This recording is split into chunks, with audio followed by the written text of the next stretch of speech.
Hello बच्चों, आप सभी का स्वागत है हमारे इस एएस टारगेट स्टडी में। और आज हम लोग पढ़ने वाले हैं केमिस्ट्री का चैप्टर नंबर 3, जिसका नाम है धातु एवं अधातु। तो बच्चों चलिए हम बिना देरी किए हुए क्लास को स्टार्ट करते हैं और देखते हैं कि इस चैप्टर में हमें धातु और अधातु जो है वो क्या क्या कह रहा है। तो चलिए बच्चों, हम सबसे पहले इस अध्याय का जो शीर्षक है यानी जो कहा है कि धातु एवं अधातु, तो हम सबसे पहले धातु और अधातु के ही बारे में पढ़ेंगे। तो चलिए हम क्लास को स्टार्ट करते हैं। तो बच्चों सबसे पहले हम समझेंगे कि धातु क्या है। आखिर धातु जो है हम सुनते हैं 9th क्लास से सुनते हैं या 6-7 क्लास से ही सुनते आ रहे हैं धातु धातु धातु। आखिर धातु क्या है, तो चलिए हम बताते हैं कि धातु क्या है। तो बच्चों धातु वह पदार्थ जो चमकीले, कठोर, आघातवर्ध, तन्य एवं ध्वनि होते हैं। यानी जो खूब चमकता है और खूब कठोर होता है और आघातवर्ध होता है, तन्य होता है यानी जिसको खींचा जा सकता है, और जो ऊष्मा तथा विद्युत के चालक होते हैं यानी जिसको हम पकड़ते ही उसमें करंट आ जाए, उसमें ऊष्मा और विद्युत जो है वो क्या करे, विद्युत और ऊष्मा क्या करे, जिसमें विद्युत और ऊष्मा हो उसे ही हम लोग क्या कहेंगे, तो धातु कहेंगे। क्या कहेंगे? धातु कहेंगे। तो मैं उम्मीद करता हूँ कि आप लोग समझ चुके होंगे। तो बच्चों इसमें से हम कुछ आपको एग्जाम्पल भी दे देते हैं। जैसे चमकीला सोना हो गया, कठोर भी सोना हो गया, सोना कठोर चीज़ है, और तन्य सोना जो है वो भी तन्य है। सोना चांदी ये सब जो है तन्य चीज़ है, यानी इसको हम खींच कर करके लंबा कर सकते हैं। और ऊष्मा और विद्युत चालक, जैसे कि मान लो ग्रेफाइट में पेन जो होता है, ग्रेफाइट जो होता है वो क्या होता है, उसमें ऊष्मा जो है चालक होता है, तो वो भी हमारा क्या हो जाएगा, धातु हो जाएगा। तो मैं उम्मीद करता हूँ कि आप लोग अच्छी तरह से समझ चुके होंगे कि धातु क्या है। तो बच्चों चलिए आगे बढ़ते हैं और देखते हैं अधातु। तो बच्चों इसका ठीक उल्टा यानी वैसा तत्व जो आघातवर्ध एवं तन्य नहीं होते हैं, जो आघातवर्ध यानी जो आघातवर्ध एवं तनाव उसमें जिसमें नहीं होता है वो क्या हो जाएगा, हमारा अधातु हो जाएगा। और जो भंगुर होता है यानी पूरा टूट जाता है, ठीक है, वैसे पदार्थ को हम क्या कहेंगे, तो अधातु कहेंगे। अब जैसे एग्जाम्पल के तौर पर जैसे कार्बन हो गया, सल्फर हो गया और आयोडीन हो गया, तो ये सब हमारा क्या है, अधातु है। तो चलिए बच्चों हम लोग आगे बढ़ते हैं और देखते हैं कि धातु एवं अधातु में अंतर स्पष्ट कीजिए। यानी धातु और अधातु में अंतर मांगा है कि इन दोनों में अंतर क्या है। तो देखिए सबसे पहला है कि धातु ऊष्मा और विद्युत का सुचालक होता है। अभी हम बताएं कि विद्युत जो धातु जो होता है ऊष्मा और विद्युत का क्या होता है, चालक होता है यानी सुचालक होता है। चाहे सुचालक बोले या चालक एक जैसा है। यानी ऊष्मा, धातु ऊष्मा और विद्युत के सुचालक होता है, लेकिन वहीं पर अधातु जो होता है वो अधातु विद्युत और ऊष्मा के कुचालक होता है यानी अचालक होता है। उसमें चालक नहीं कर सकता है, वो चल नहीं सकता है। अब बच्चों दूसरा है कि धातु जो होता है वो चमकदार होता है। धातु चमकीले होते हैं, हम बताएं आपको कि धातु चमकीले होते हैं, और अधातु जो होता है वो चमकदार नहीं होता है। हाँ, और धातु को जो है हम धातु पर पॉलिश किया जाता है, लेकिन अधातु पर पॉलिश नहीं किया जा सकता। और नंबर तीसरा है कि धातु कमरे के ताप पर जो है वो ठोस होता है। क्या होता है, ठोस। लेकिन वहीं पर अधातु कमरे पर तरल होता है या गैस होता है। ठीक है बच्चों, तो यही जो है क्या है, धातु और अधातु के अंतर है। और चौथा कहा है कि धातु तन्य होता है यानी धातु में तनाव होता है, लेकिन अधातु क्या होते हैं, भंगुर होते हैं। यानी वो जो होता है थोड़ा उसमें किसी भी चीज़ को पीटने पर, किसी भी चीज़ से पीटने पर वो भंगुर हो जाता है यानी चूड़ा चूड़ा हो जाता है। तो चलिए बच्चों अब देखते हैं हम 5वां नंबर। तो 5वां नंबर में कहा है कि धातु मजबूत और शक्त होता है। धातु जो होता है वो खूब मजबूत भी होता है और शक्त भी होता है। लेकिन वहीं पर अगर हम देखें अधातु में, तो अधातु जो होता है वो मजबूत और शक्त नहीं होता है।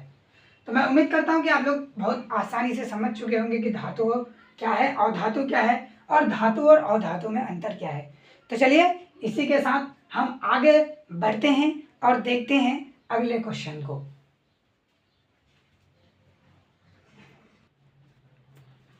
तो चलिए बच्चों, अब हम लोग पढ़ने वाले हैं कि धातु के आघात वर्ध जो है, हम एक वर्ड आप लोगों को बताए कि धातु जो होता है वो आघात वर्धी होता है। तो बच्चों, धातु के आघात वर्धनीयता में से आप क्या समझते हैं, यानी हम जो ये वर्ड का इस्तेमाल किए आप इससे क्या समझते हैं। चलिए बच्चों, हम बताते हैं कि ये क्या है। धातु जो है आघात वर्धनीयता होती है, यानी इन्हें हथौड़ों से पीटकर, इन्हें हथौड़ी से पीटकर क्या किया जा सकता है, चादर बनाया जा सकता है। क्या बनाया जा सकता है, उसको हथौड़े से पीटकर चादर बनाया जा सकता है।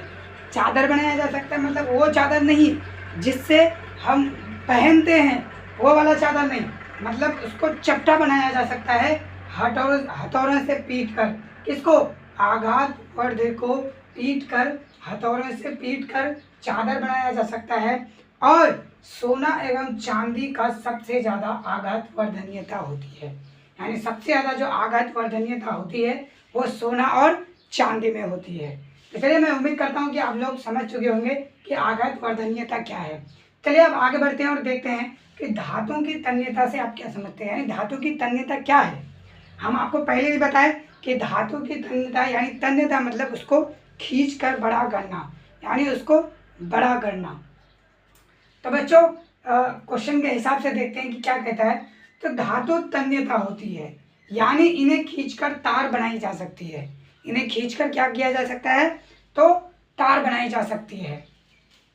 मतलब कहने का मतलब ये है कि धातु को हम खींच करके उसको क्या करते हैं, तन्यता कर करके उसको मतलब खींच करके तार बनाई जा सकती है। और सर्वाधिक तन्यता किसमें होती है, सोना और चांदी में होती है। यानी सबसे ज़्यादा अगर तन्यता होती है तो वो होती है सोना और चांदी में, क्योंकि 1 ग्राम सोना को हम खींच कर करके 2 किलोमीटर लगभग 2 किलोमीटर तार बनाई जा सकती है। 1 ग्राम सोना को सिर्फ खींच कर करके हम उसको पीट करके 2 किलोमीटर तार बनाई जा सकती है। और 100 मिलीग्राम चांदी धातु लगभग 200 मीटर लंबा तार बनाया जा सकता है। ठीक है, यानी 100 मिलीग्राम चांदी से कितना 200 मीटर लंबा धातु बनाया जा सकता है। तो मैं उम्मीद करता हूँ कि आप लोग समझ चुके होंगे कि धातु का आघात वर्धनीयता क्या है और धातु की तन्यता क्या है। तो चलिए आगे बढ़ते हैं और देखते हैं कि धातु के रासायनिक गुण क्या है। यानी हम शुरू से सुनते आ रहे हैं रासायनिक अभिक्रिया, रासायनिक गुण, आगे है क्या ये। तो चलिए मैं बताता हूँ कि क्या है। तो किसी पदार्थ के रासायनिक गुण से आशय, किसी रासायनिक पदार्थ के गुण से उसके मालूमात ताल्लुक ये हैं कि उसके किसी ऐसे गुण से हैं जो रासायनिक अभिक्रिया के समय, जब रासायनिक अभिक्रिया करता है तो उसके समय या उसके बाद अपना प्रभाव दिखाता है, अपना असर दिखाता है कि क्या असर किया उसने। तो जिसे धातु के रासायनिक गुण कहते हैं। जैसे लोहा ऑक्सीजन के साथ अभिक्रिया करके क्या होता है, जब लोहा जो है ऑक्सीजन से अभिक्रिया करता है तो लोहे में आप देखेंगे कि जंग लग जाता है। आप किसी दिन आप लोहे को कुछ दिनों तक बाहर उसको रख दीजिए, वो धूप लगने से और बारिश के मतलब पानी पड़ने पर आप उसको देखेंगे कि उसमें जंग लग जाएगा। तो यही तो है हमारा रासायनिक अभिक्रिया। दूध से दही बनना क्या है, रासायनिक अभिक्रिया। तो बच्चों, मैं उम्मीद करता हूँ कि आप लोग अच्छी तरह से समझ चुके होंगे कि धातु के रासायनिक गुण क्या है।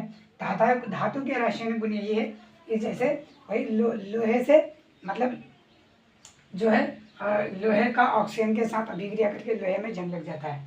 चलिए आगे बढ़ते हैं और देखते हैं कि ऑक्सीजन के साथ संयोग, यानी ऑक्सीजन के साथ संयोग बच्चों देखिए, सभी धातुएं ऑक्सीजन के साथ अभिक्रिया करके, सभी धातुएं जब ऑक्सीजन के साथ अभिक्रिया करता है उसके साथ क्या करता है, रिएक्शन होता है तो ऑक्साइड बनती है। क्या बनती है? ऑक्साइड बनती है। जैसे 4Na प्लस O2 समीकरण क्या हो जाएगा, 2Na2O। तो इसके साथ अभिक्रिया ये O2 और 4Na यानी 4 सोडियम प्लस ऑक्सीजन